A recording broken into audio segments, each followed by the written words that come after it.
It's been said that writing is something that's very easy to do. You stare at the blank computer screen until little drops of blood form on your forehead. Well, if you want to avoid that kind of frustration, then consider doing your work in drafts. In fact, if you want to make a good grade in the course and you want to impress people with your writing, you absolutely have to do more drafts than just the first. Don't turn in the first draft. First drafts are there to move you from your concept map or storyboard to your outline to prose on paper. Your first draft is not the thing that you begin polishing, or rather it's not the polished product. It is the thing you work on to polish it. Just like a sculptor does not immediately start using emery powder or rouge to finish off his sculpture before he or she knocks it out of the rock, you don't just turn in your first draft. It's not a finished product. It's not. It doesn't have any form. You've got to work it a little bit. So why would you do a first draft? And what is the importance of the first draft, which of course implies that there's more than one draft? Well, the things that you do a first draft for are to see if your argument makes sense to you. You want to see also if you can think like your reader so that you can understand what it is you're writing, so that you can try to undercut your own argument, introduce that naysayer. Remember, it's your responsibility as the author to communicate clearly with your readers and to communicate completely with your readers. It is not the reader's responsibility to divine your meaning. All we have as readers before us is the prose that you have written. We cannot read your mind. We cannot tell what you meant if you don't write it down. And the chance of you writing it down in one fell swoop, like Salieri always accused Mozart of just writing down. He never did drafts. He just wrote down the music. Well, Mozart was a mad genius with a painful personal life. We're not like that, most of us. So we have to do drafts. You cannot ensure that your argument makes sense. You cannot act responsibly unless you do more than one draft. So this is a hint and I'm begging you, please don't submit your first draft. As you go from your first draft to your second, or from your second to your third draft, here's how you understand your first draft and what it is you're looking for. First, you have to determine where your introduction ends. That's the first thing you need to know. Where does the introduction end and the body begin? If you can't tell the difference between the introduction and the body, then rewrite and rewrite until you can. Determine exactly which one or two sentences are your thesis statement. Which one is your claim? Then determine where your conclusion begins. Next, you determine the components of your argument. You have to identify that claim, as I've said. Then identify your reasons. Not, oh, they're in there, but where exactly are they? Then identify your evidence and what reasons they connect to. Assess the quality of your argument. Does your argument make sense? How does it read? Does it read like it's part of a conversation, which is good, or does it read like a litany of data? First this happened, then this happened, then this happened. Isn't that the same kind of dates, names, and places history that we all scream about as being so boring? So why replicate it? Make the thing read as if it's a conversation. Make sure it doesn't read like it's a bunch of assertions backing up other assertions. Understand how well you stay on track. And relatedly, can your reader tell how your components relate to the whole? Not do you have to explain it, but can they tell from reading it? Next, check your composition. And here are some hints. One of the most important things that you can spend some time on are what's called transitions. That is, the verbal cues and the sentence-long shifts between one paragraph and the next, between one topic and the next. There's nothing more difficult to read than someone's composition in which the ideas jump out all of a sudden, in which the changes occur so suddenly that it feels like you've got a whiplash of your eyes.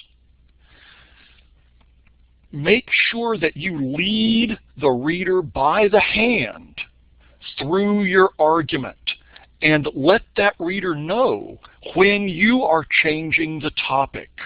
Again, that's part of your responsibility.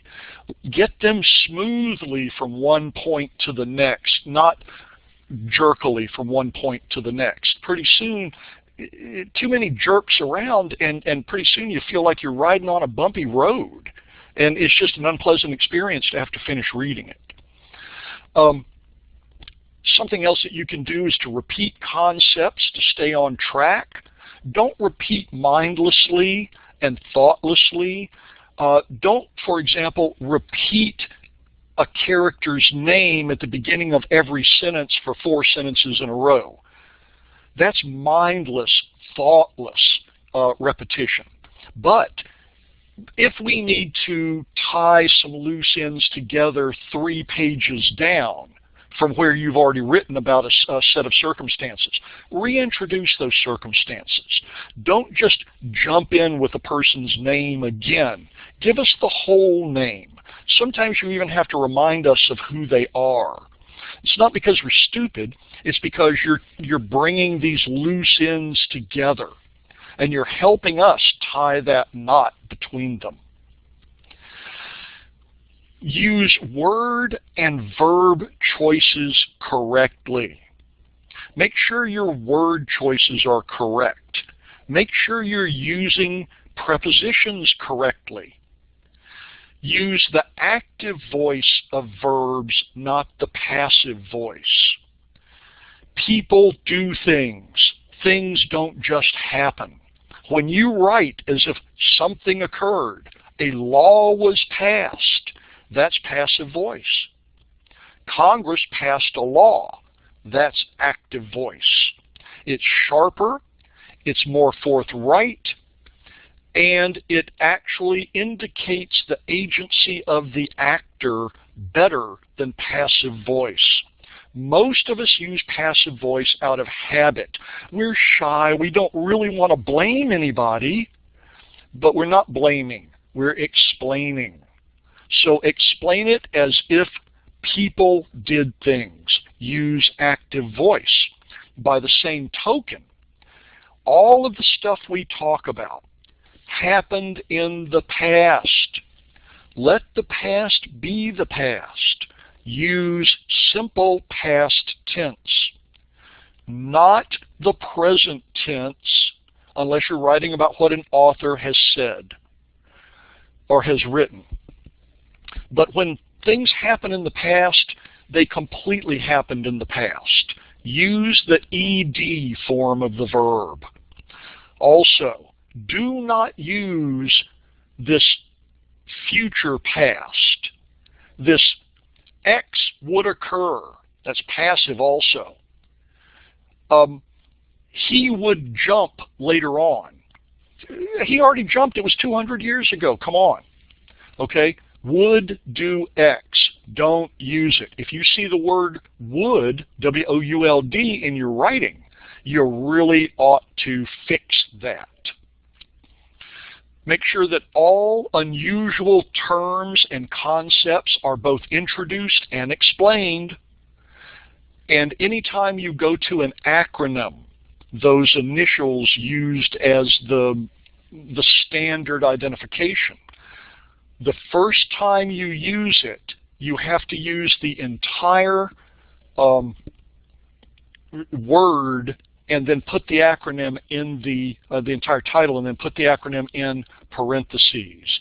For example, the first time you talk about the National Aeronautics and Space Administration, don't just stick in NASA.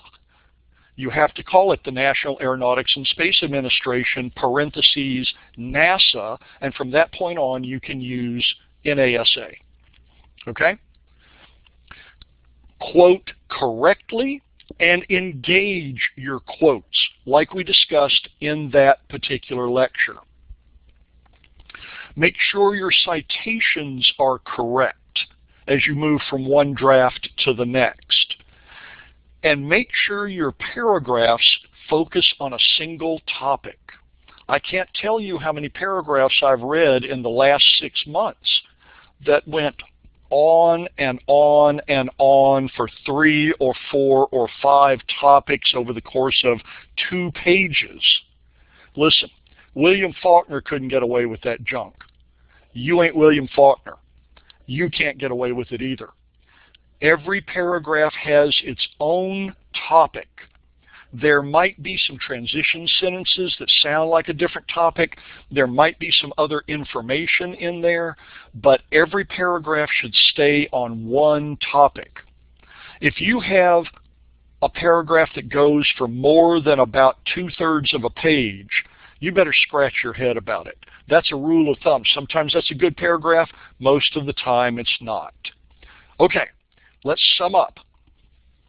You write draft after draft so you can polish on your writing. Try to understand where your introduction ends, where your conclusion begins. Identify your claim, your reasons, your evidence, that structure of your argument. Assess the quality of it. Does it make sense? How does it read? Do you stay on track? Then check your composition. Use transitions. Insert these transitions where you need them. Repeat concepts to keep your reader on track. Make sure your verb use and your word use, your noun use, are not habitual but good.